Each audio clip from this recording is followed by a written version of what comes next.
The new episode of the Clone Wars Season 7 has come out, and it was the bolstering that the current arc needed. At the end of Dangerous Debt, the previous episode, Trace, Rafa, and Ahsoka were recaptured by the Pikes. The intro to this episode teased the fact that Ahsoka's Jedi Pass would be revealed to the Martez sisters during the episode, but before that was to happen, the trio was brought before the Pike leader.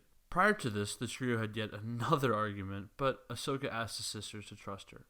When they were brought up to the Pike leader, Ahsoka acted like she was betraying the sisters, and the Pikes fell for it. Ahsoka's plan goes to show how creative and intelligent a thinker she is.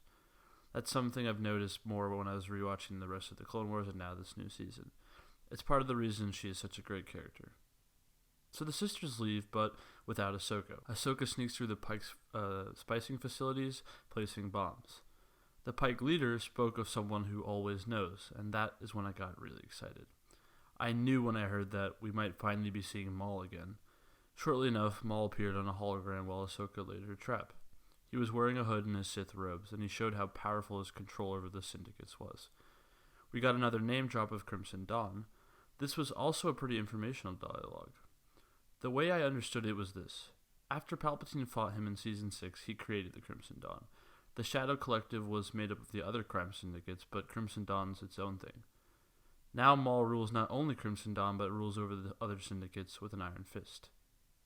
I think this is because when Maul threatened the Pikes with telling Crimson Dawn to attack them, one of the Pikes said he's pitting the syndicates against each other. It was very, very fun to see Maul again, and we learned that he's still on Mandalore, which means he's most likely still ruling there.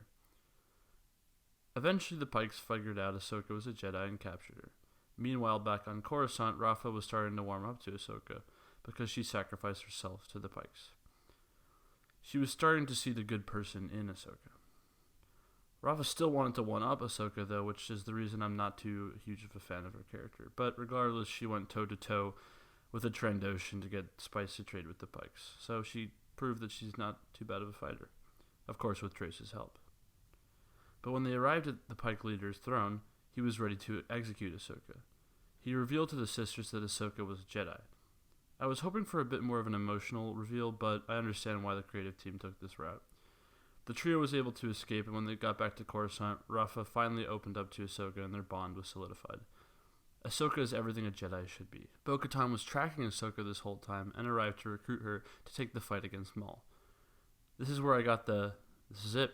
This is the end of the Clone Wars vibe. It's only onwards to Mandalore from here, and I hope we see Rafa and Trace again, but I'm not sure if that will happen.